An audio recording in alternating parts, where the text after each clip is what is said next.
Rebecca Cole stood motionless, watching the back of the man who had promised to protect her family until he rounded the corner of the burning house and vanished into the dark, and did not come back. For small bodies pressed against her sides, her back, her legs. Her sons. All of them shaking. The house behind them held as another support beam surrendered to the fire, sending a cascade of orange sparks spiraling upward into the black February sky. The snow swallowed the embers one by one.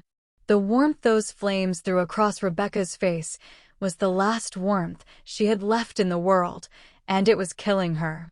Marcus, her youngest, barely 4 years old, tilted his face up toward hers, his cheeks wet, his nose running freely in the cold.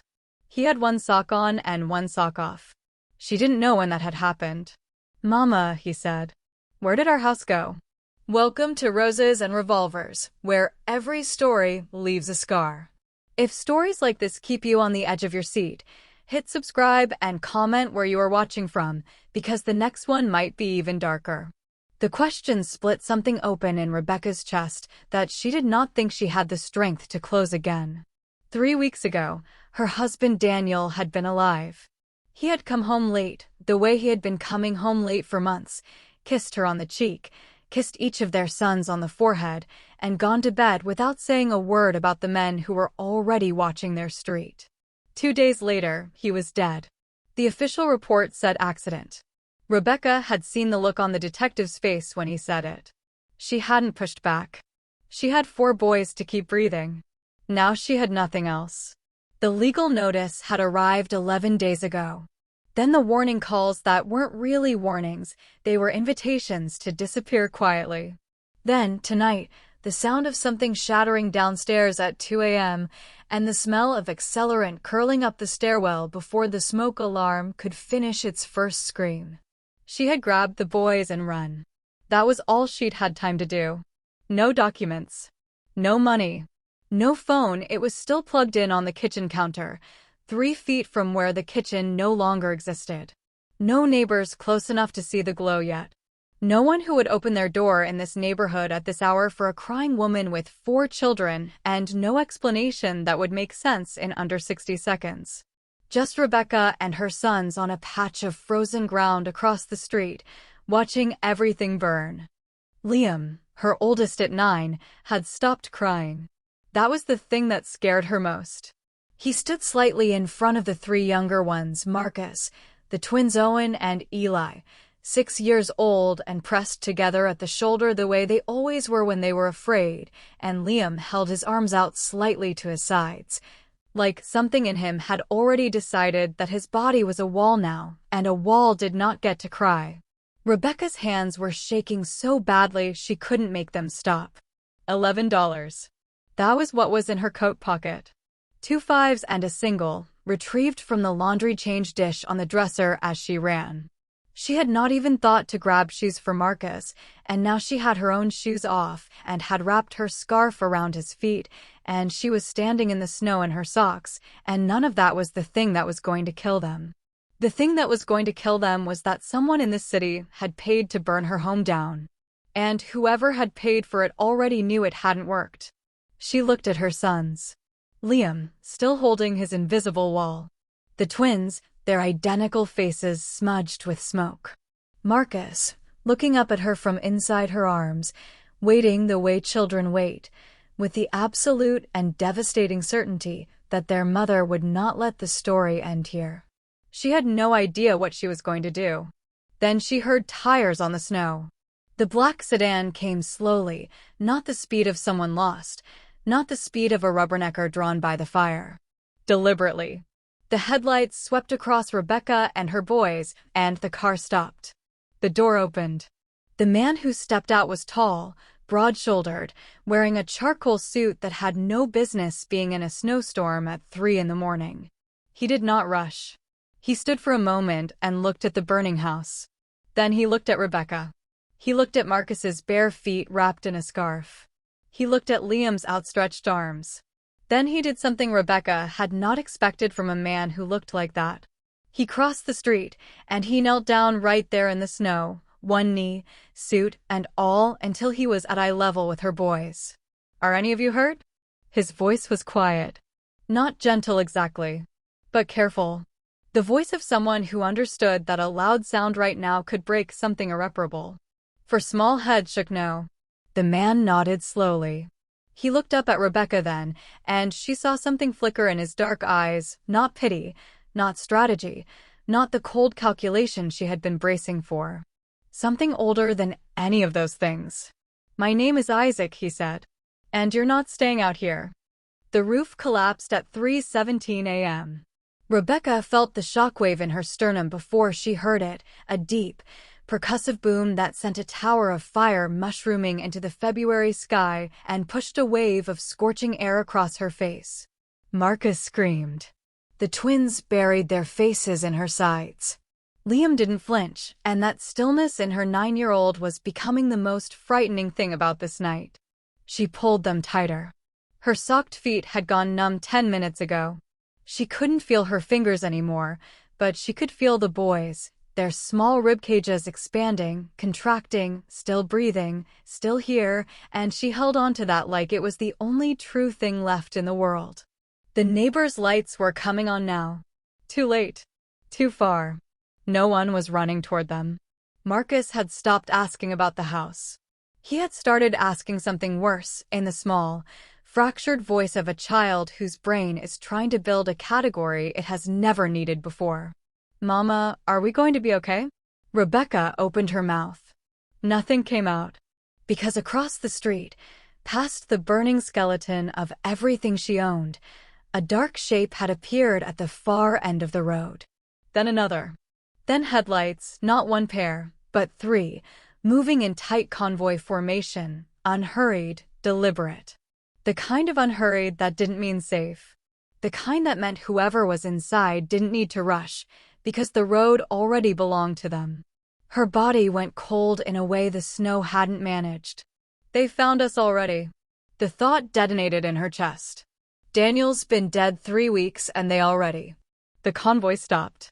A door opened. One man stepped out, tall, dark suit, snow falling across his shoulders like it didn't dare accumulate. He looked at the house, then at her boys, then directly at Rebecca, across the width of the road and the wall of heat between them. He didn't look like a rescuer. He looked like a man who was very used to arriving at the end of things. And behind him, still idling in the second car, Rebecca could see the faint glow of a phone pressed to someone's ear. Someone was already making a call. Nobody moved. Not Rebecca. Not her boys. Not the man in the charcoal suit standing at the edge of the road with snow collecting on his shoulders like he was something carved out of this night, permanent, immovable, inevitable. Then he stepped off the curb and walked toward them, and Rebecca's whole body locked. She pulled Marcus into her chest and grabbed Liam's sleeve and took one step back, one useless, desperate step, before her heel caught on frozen ground and she nearly went down. Liam grabbed her elbow. 9 years old, and he grabbed her elbow. The man stopped. Not because she'd moved. Because he'd noticed. He looked at Liam's hand on her arm. He looked at the twins pressed together like one creature with 2 terrified faces. He looked at Marcus, shoeless and shaking inside her coat. And then, without a word, without any expression Rebecca could name, he did the last thing she expected from someone who looked like him. He went to one knee in the snow. Not a crouch. A full kneel, right there in his expensive suit on the frozen concrete, until he was level with her boys. Until he was small enough to look at without craning their necks. Owen was the first to stop shaking. Just slightly. Just enough to stare. Isaac held out one hand, palm up, open. Not toward Rebecca. Toward Marcus. "You've got one sock," he said quietly. Marcus looked down at his wrapped foot, then back up. "Mama used her scarf." "I know." Something moved through Isaac's expression, quick, almost hidden. "That's what good mamas do." Marcus looked at his mother. Then, with the stunning, terrifying trust that only a 4-year-old could still possess after a night like this, he reached out and placed his small hand in Isaac's. Rebecca's breath broke in her throat. Liam stepped forward then, because Liam could not let his baby brother go somewhere he hadn't cleared first. He planted himself at Marcus's shoulder and looked Isaac dead in the eye with a 9-year-old's full attempt at ferocity. "Where are you taking us?" Isaac met his gaze without flinching. "Somewhere warm. Somewhere no one will touch you." "How do we know that?" A long pause. Isaac didn't fill it with reassurance. He didn't smile. He just looked at Liam like the question deserved an honest answer, which meant sitting with the fact that there wasn't one yet. "You don't," he said. "But you're out of other options." Liam held his stare for 3 full seconds. Then he stepped aside. Rebecca exhaled. She looked at the man still kneeling in the snow, her son's hand in his, and she made the only decision the night had left her. She took a step forward. Behind her, from the direction of the still-idling convoy, a phone buzzed. Once. Twice. Then a voice, low and urgent, in a language Rebecca didn't speak. And the second car's headlights went dark. The mansion didn't look like a home. It looked like a warning. Black iron gates. Floodlights that turned the snow into something clinical and white. Security cameras mounted at angles that left no shadow uncovered. The men stationed at the entrance didn't speak when the convoy rolled through. They simply stepped aside, and that wordless deference told Rebecca everything about what kind of man Isaac was before she'd even crossed the threshold. Inside was worse. Marble floors. Ceilings so high that sound dissolved before it landed. Furniture that looked expensive and untouched, like rooms staged for a life no one actually lived. The whole place smelled of cedar and something colder, the particular absence of warmth that settles into spaces where people don't laugh. Marcus walked in and immediately slipped on the marble. Isaac caught him by the back of his collar before he hit the floor, one-handed, without looking, the way a man catches something he's already decided isn't allowed to fall. Marcus looked up at him with enormous eyes. Then he looked at the floor.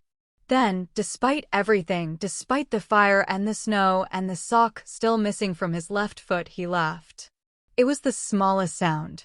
For years old and exhausted and terrified, and he laughed at the floor. Owen laughed next. Then Eli. Even Liam's jaw loosened slightly, and he pressed his fist against his mouth like he could push the smile back down if he tried hard enough. Rebecca watched Isaac's face in that moment. Something crossed it, fast, unguarded, gone before he could control it. Not amusement. Something rawer. Something that looked almost like hunger. Like a man catching his first glimpse of something he hadn't known he was starving for. Then it closed. The mask returned. He straightened up and told his housekeeper, a tight-faced woman named Mrs. Vance, to prepare 4 rooms and find shoes for the boy. Rebecca should have felt relief. Warmth. Safety. Instead, as she followed Mrs. Vance up the wide staircase, she glanced through the tall window at the end of the hall. At the gate below, one of the guards was on his phone. His eyes were fixed on her window. He didn't look away. The report came at 6 a.m. Isaac was already awake.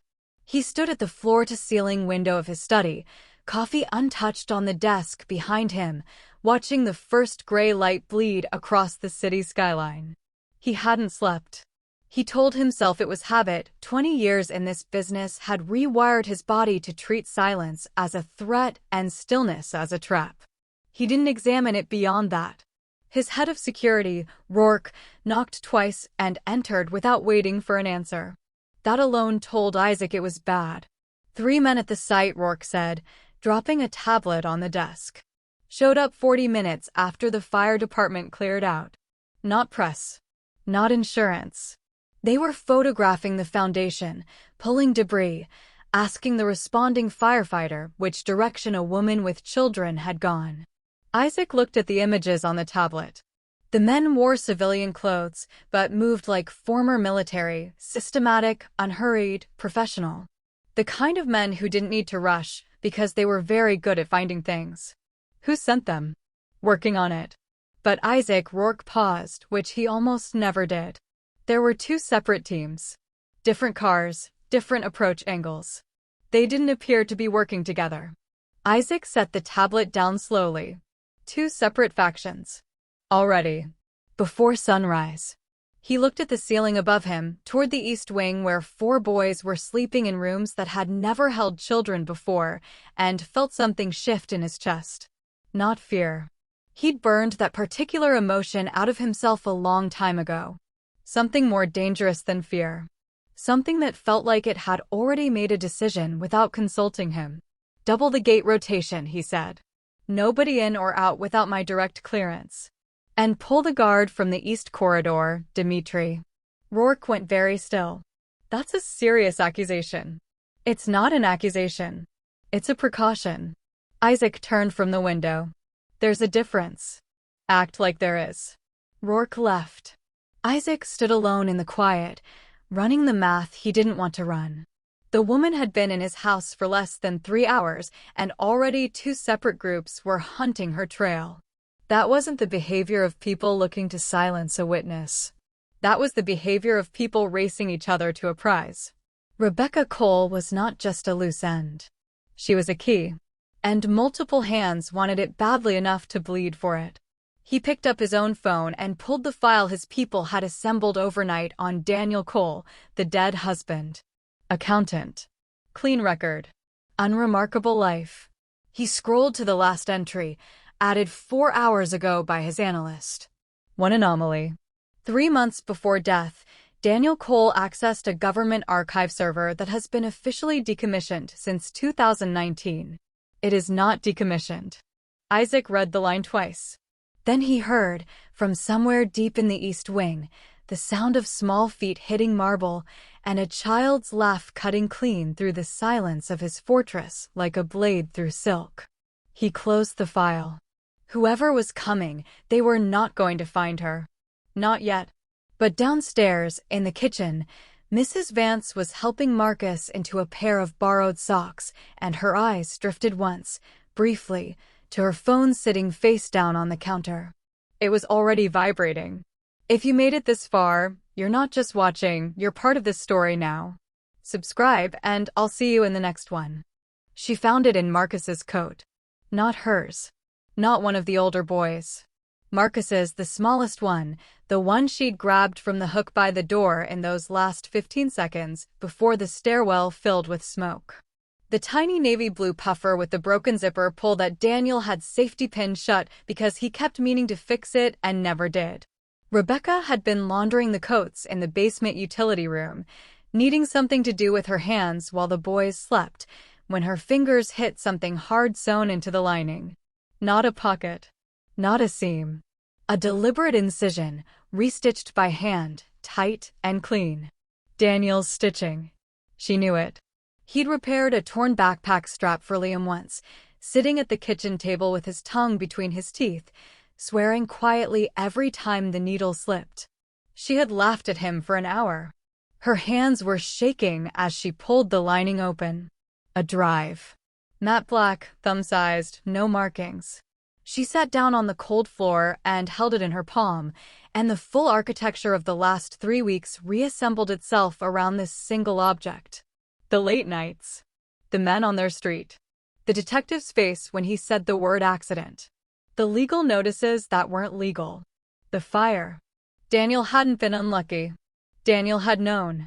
He had hidden this inside their youngest son's coat, the coat of a 4-year-old, the last place anyone searches, and then he had died before he could tell her why.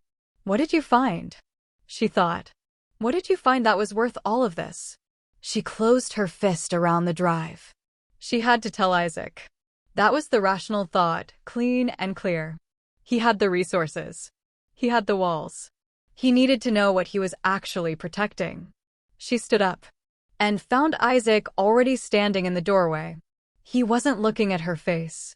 He was looking at her closed fist, and his expression, usually so controlled, so unreadable, had gone very, very still.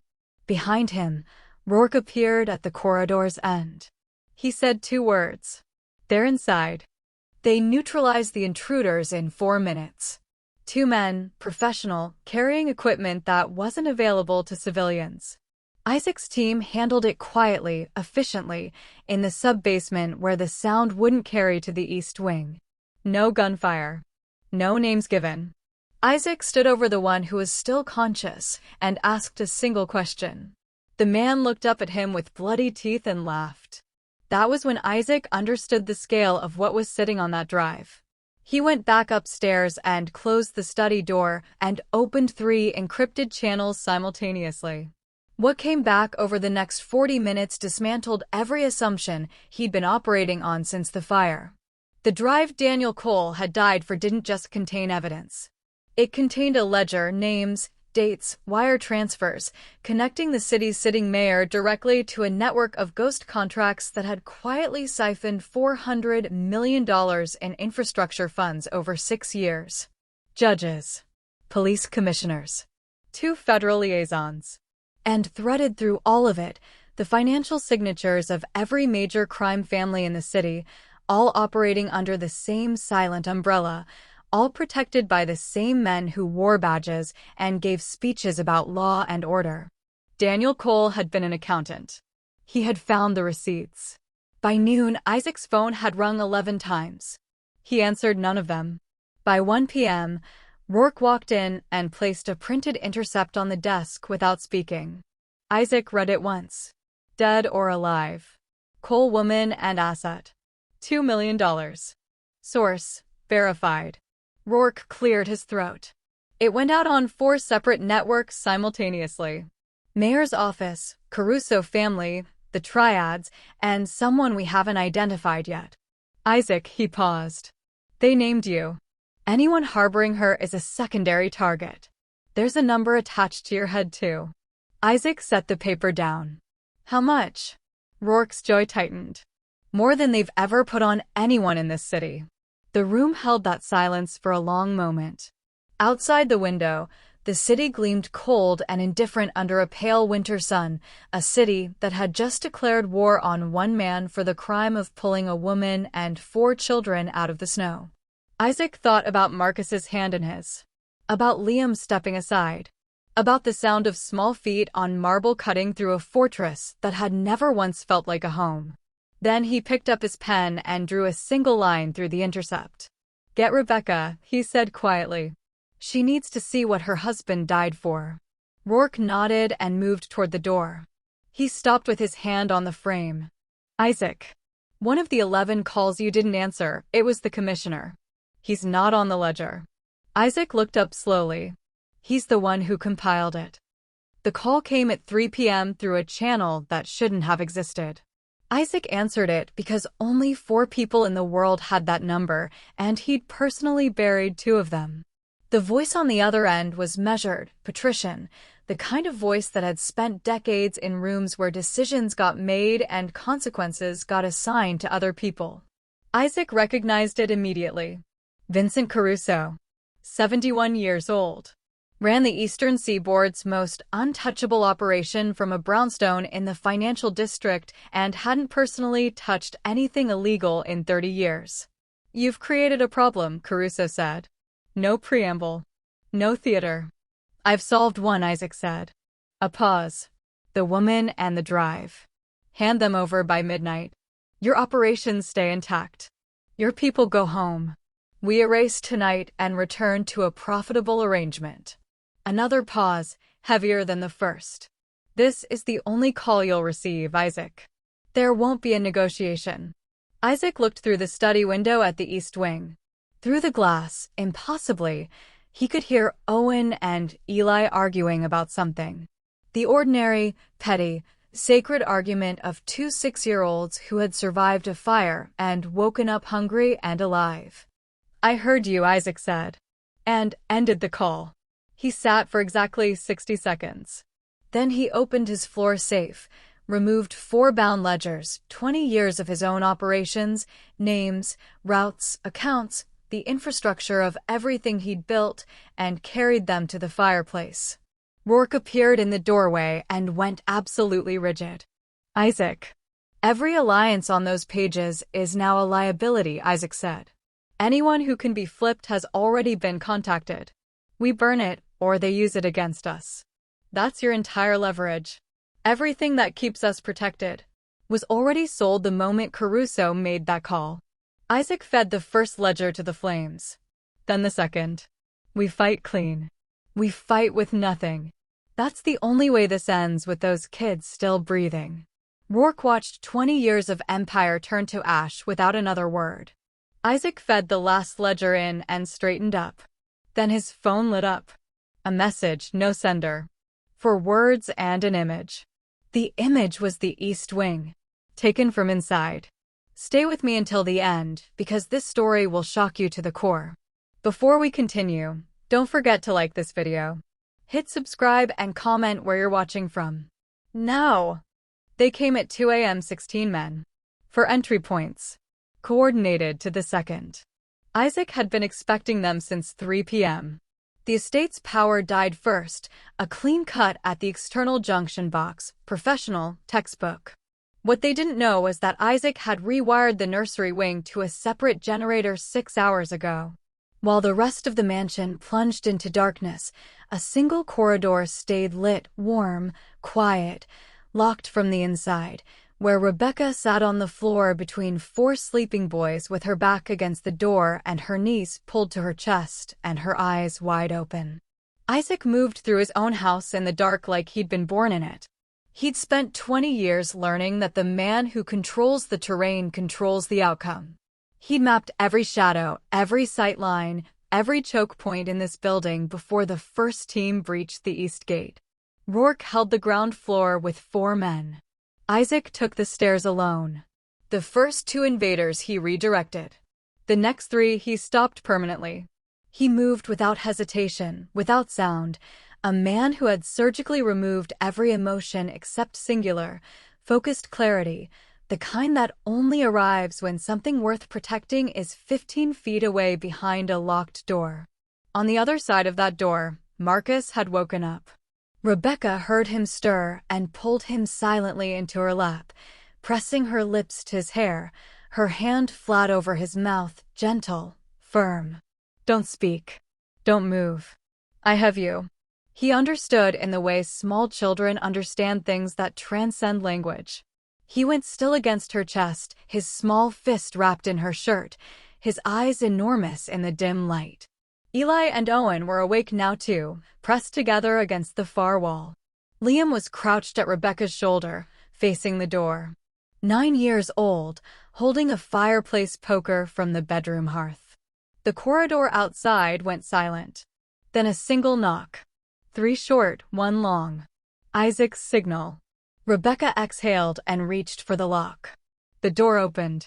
Isaac stood in the frame, breathing hard, jacket gone, a gash across his left forearm soaking red through his shirt. Behind him the corridor was clear. He looked at the 4 boys. At Liam, still holding the poker. Something broke open across his face, not relief. Something permanent. Something that looked exactly like the moment a man stops being alone. Then his phone lit up in his pocket. Rourke's voice came through tight and stripped of everything except urgency. Isaac. The commissioner just pulled up at the gate. He's alone. And he's asking for the children by name. The commissioner's name was Gerald Holt. 63 years old. 38 years on the force. He sat across from Isaac in the study with his hands flat on the table and told the truth for what Rebecca suspected was the first time in a very long time. Daniel Cole had come to him first. 6 months ago. Holt had spent those 6 months quietly, painstakingly building a federal case around the drive's contents, and simultaneously watching every person he trusted get reassigned, compromised, or disappear. The bounty hadn't been issued to find the drive. It had been issued to find out how much Holt knew. Rebecca and the boys were bait. The target had always been the commissioner. By dawn, 3 federal agents Holt had kept completely off-grid were inside the estate. By noon, the mayor was in custody. By nightfall, the ledger on the drive had dismantled 14 years of organized corruption in a single city block's worth of arrest warrants. Caruso's operation folded in 72 hours, not with violence, but with the quiet, devastating efficiency of men who suddenly had nothing left to protect. The city didn't burn. It simply went very, very still. Rebecca sat on the steps of the estate's front entrance the morning after, watching the winter sun finally break clean and pale over the iron gates. Marcus was asleep against her shoulder. The twins were chasing each other across the snow-covered lawn with the absolute, renewable energy of children who had decided that surviving was sufficient reason to be ridiculous.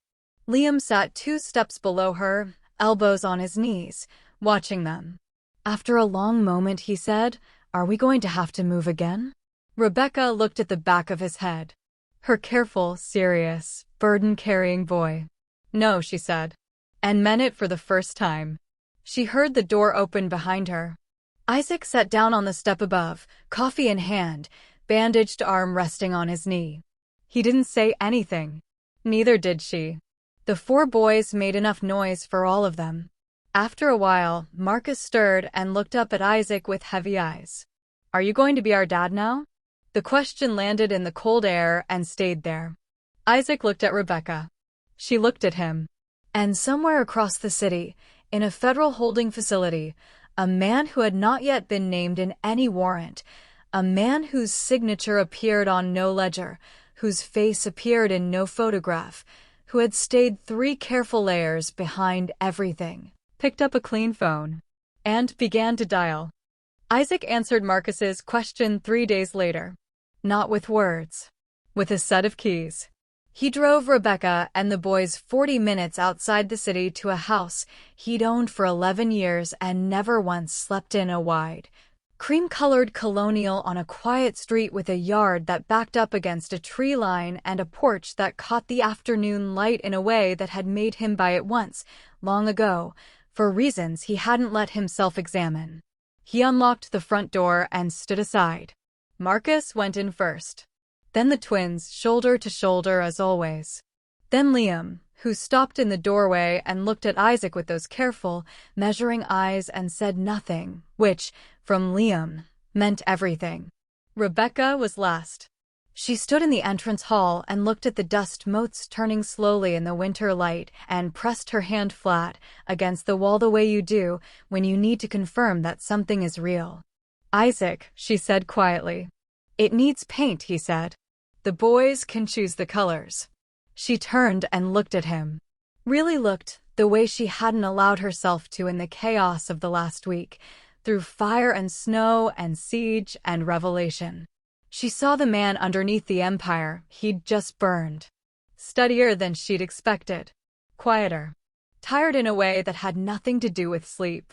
"You don't have to do this," she said. "I know," he said. And stepped inside. The Phantom's phone call, it turned out, had been his last. Commissioner Holt's off-grid agents had been tracking the final layer for 72 hours. The arrest came quietly at a private airport, one boarding pass away from disappearing entirely. No name in any warrant, until his name was the only one left. The city exhaled. That evening, Isaac sat on the back porch steps while the 4 boys dismantled the snow-covered yard with a chaos and a volume that no fortress wall had ever been built to contain. Marcus climbed into his lap without asking permission, the way he always did, and fell asleep against his chest inside 10 minutes. Liam appeared at the door, looked at his sleeping brother, then at Isaac. He sat down on the step beside him. He didn't say anything. Neither did Isaac. The snow had begun again, soft, unhurried, clean, and for the first time in longer than either of them could name, the silence felt like safety.